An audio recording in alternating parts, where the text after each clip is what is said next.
Hello everyone, it's Jamal Thomas. Welcome to the Progressive Soapbox. Well, I said I was going to do a 420, so fuck it, let's do a 420. Blaze one if you got one. Blaze one if you got one. Let's do it. I haven't did a 420 in a while. Yeah. I'm good. I'm lucid enough. Let's do a 420. Earlier in the day, I made a thing. I was talking about essentially the Tim thing, but I shouldn't have made that video. What I was trying to get at, it was somewhat it wasn't necessarily accurate in regards to what I was getting at, but part of the thing that people picked up on was this message of none of it matters. This nihilistic perspective of the world. That nihilistic perspective of the world has certain consequences. Now, you know I'm not an atheist. I have certain beliefs in regards to spirit and all this other stuff. Those beliefs were based purely on my own experiences. Those experiences are subjective. I have no way in regards to kind of explaining or showing those things in objective means.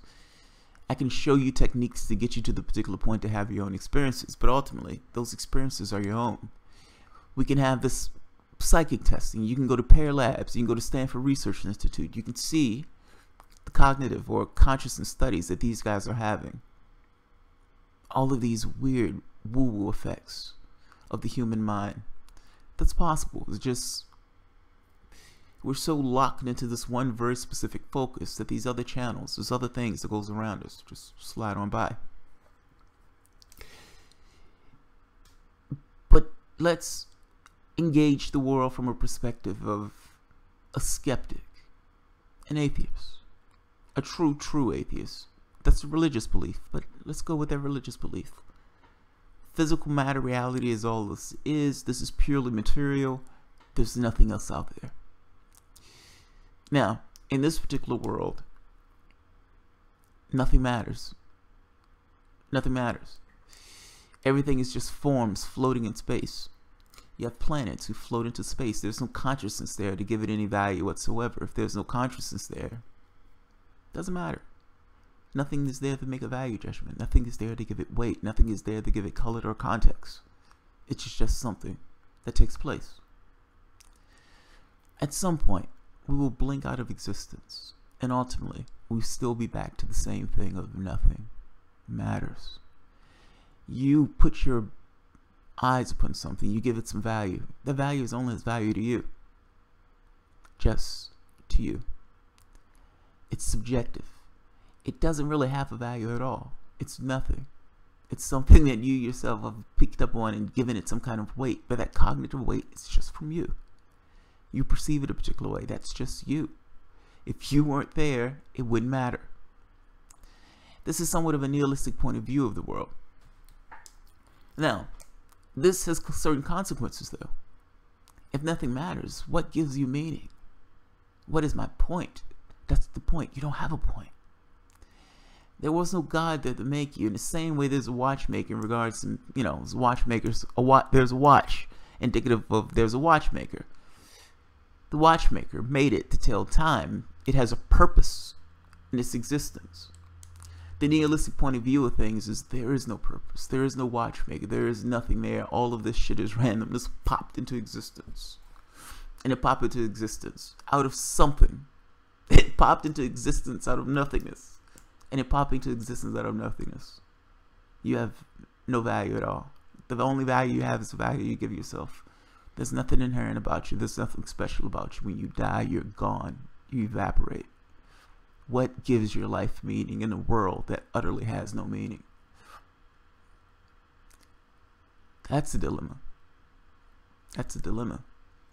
Now, I said it's a dilemma because at that point, why not just commit suicide? Why not just off yourself? There's no point. Any suffering that you're enduring it for no reason. This is, if this is the world. But there's a catch. I'd argue that even in that worldview, love matters. Love matters. I don't mean love in a gushy way. I mean love in a sense of the capacity to build things. I would make the case that the universe has a bias towards love. even if there's nothing else, and even if that bias just so happens to be in the way the things is arranged, in the nature and the fabric of the way it's arranged, there's a bias towards love, towards cooperation. Things fall apart. It takes a certain amount of energy in order to keep things together. In this case, we're talking about cognitive energy. So yes, the cells in your body work together and they create larger systems. We work together as people and create larger systems. We work together as larger systems still to create more larger systems. The more you people work together and cooperate, the more complex the system you yourself can build, and the more things that you yourself can do and affect this particular reality. I'm making a point that this fabric of reality, even if there's nothing else that's out there, has a bias towards cooperation. No, it's not necessarily a guide giving you a particular value. But in this situation, you end up in a situation of making your own value. You make your own value. You're free. In that case, you have radical freedom. Not just radical freedom. And look, it's not necessarily the easiest thing in the world. Trying to find meaning in the world is utterly meaningless. But that's not necessarily my worldview. I slip into that worldview sometimes when I'm dealing with corporeal things, because that's the world to which we exist in. That's all we know. We don't necessarily know it's certain. It's just a perspective. I can take that particular perspective because I'm ambiguous about all this stuff. I don't know. Now, let's take my perspective and the way I think things are. Your consciousness. Your consciousness. All of this stuff is a creation of consciousness. Everything that you see, everything that you touch, for the most part, happens between the things in your head, your brain. This thing is encased in a skull. It's dark in there. And yet, you perceive this world. It's here. It's here. You have an avatar to which you engage the world with. You have no idea if anything exists outside of yourself. You take that stuff as a foregone conclusion, because otherwise you can't function. Even if you did want to lay there and says, look, man, I don't know if that shit's real. There's pain. There's hunger. There's being cold. There's being tired. There's being lonely. There are things that prod you along, that put you in action, that forces you to interact with the system. I don't know if this stuff is real, but fuck it, I have no choice but to interact with it anyway. All of this stuff is happening between your ears. The fabric that you give, the texture that you give to your reality, it's specific to you. Nobody else knows what it is. It's immensely subjective. And being immensely subjective, you are sharing that reality with other people and sorts. At least we think we are. Each person that you meet, that person is in your head. You have an idea of that person. You have no idea who that person is. Ultimately, you are creating all of these people. Yes, you're interacting with somebody, but the thing that you have in your head is an image of that particular person, not that particular person. It's your mom, your brother, your cousin, your sister. Same thing. The image in your head is not that person. I'm just making this point that all of these things are going on purely in your head. You're thinking that this particular person is thinking X is going on inside of your head. Everything that you're doing. All of your world that you're perceiving between your ears. Take it another level. You don't even know if you actually have a body. Yes, you have an avatar. It feels physical. Physical matter reality. But how do you know? How do you know? How do you know for certain? How do you know that this is just not a projection of consciousness? Meaning, you don't really need a body. What you need is a consciousness that can project this stuff. In your dream space, you get yourself out of bed, you walk around, you talk to people, you get into a car, you drive somewhere, you look up at the stars, you do all this stuff. You're in a body, but you're in a dream space. All of that is supposed to be you. And yet, you have this projection of yourself, and you're even looking at yourself through the third person, meaning you're looking out through your own eyes, first person. You're solid. Everything around you is solid. How do you distinguish that? Meaning, how do you know that that is so different from the way you experience the world now? Why do you think that the faculty that allows you to experience the world in this way, and yet creates the same thing in that particular dream space? How do you know those faculties aren't different? They're wired a particular way depending upon how you're engaged into the world. Meaning this is a certain continuity. This is a data stream, a continuous potential data stream that unites all of us. It's a continuous reality. You flip into these other realities of sorts. You have a body, you engage in these particular realities in a dream space. Yes, in this particular case, it's you. In cases where people are doing out-of-body stuff or lucid dreaming, sometimes it's other people. Yes, sometimes you engage with other things. Those other things seems real and solid, just like you seem real and solid. When you die in that particular space, you pop back into this particular space, but I had to die in that particular space to end up here. How do you distinguish? How do you know you're not just a consciousness engaged in some kind of game space? In which case, yes, you have a body, but that body is somewhat of an illusion. Yes, you're interacting with other things, but things, to some degree, they're there, but there's more behind it. You can see there is a difference in the perspective here in regards to the nihilistic perspective of none of this shit matters. Even in the nihilistic perspective of none of it matters, it just makes everything that you do matter that much more if nothing matters.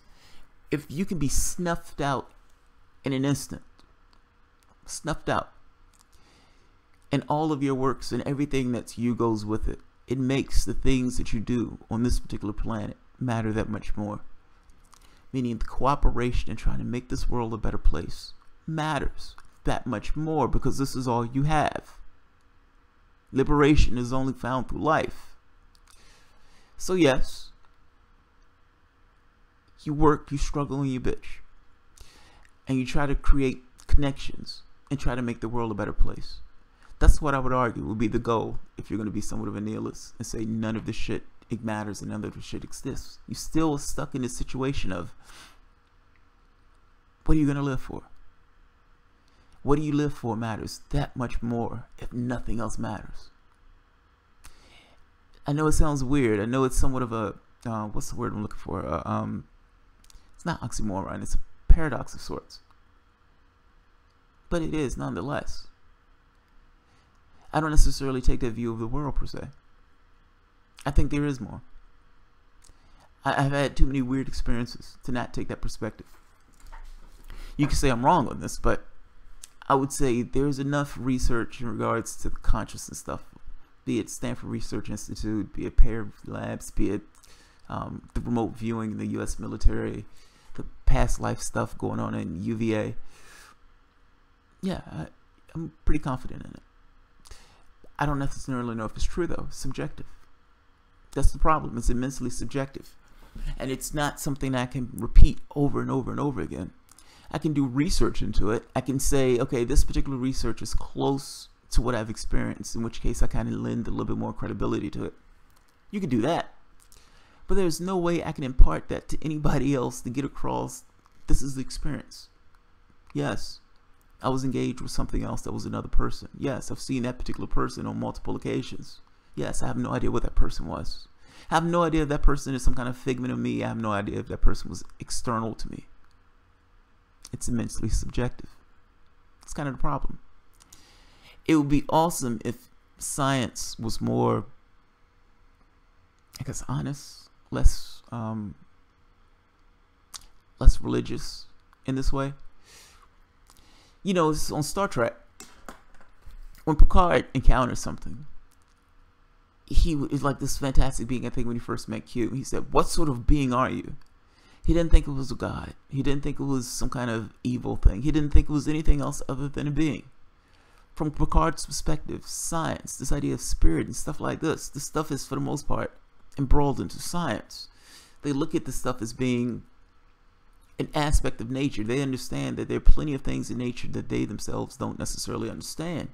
They understand that they interact with beings that function on a different dimensional level. They get those things. They still don't necessarily know what they are. They still don't necessarily know why they're in that particular space. They came up with reasons in that sense.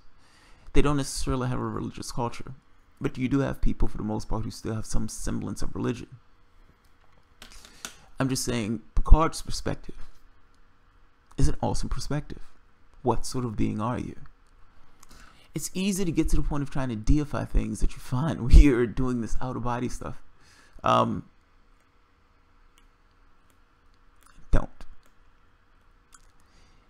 I'm saying out-of-body stuff only because it points the way to this kind of what this is, the way we perceive our particular reality and the way we perceive these things. Yes, the stuff feels solid. Yes, if I hit my hand, it hurts. Yes, pain sucks. But you understand that you can tap into different frequencies. And in tapping into those different frequencies, you have a body. You still have a body.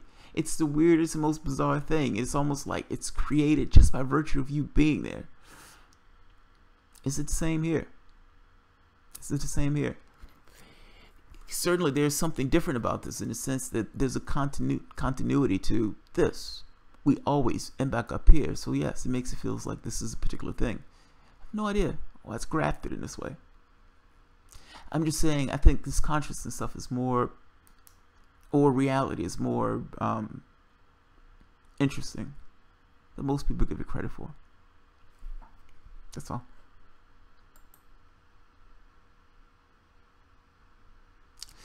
Alright, I am going to end it here. It's late, and I said I was going to do a 420, so I wanted to do a 420. I wanted to keep my word. Yeah, I ended on this one, guys. Alright, you guys have a good night.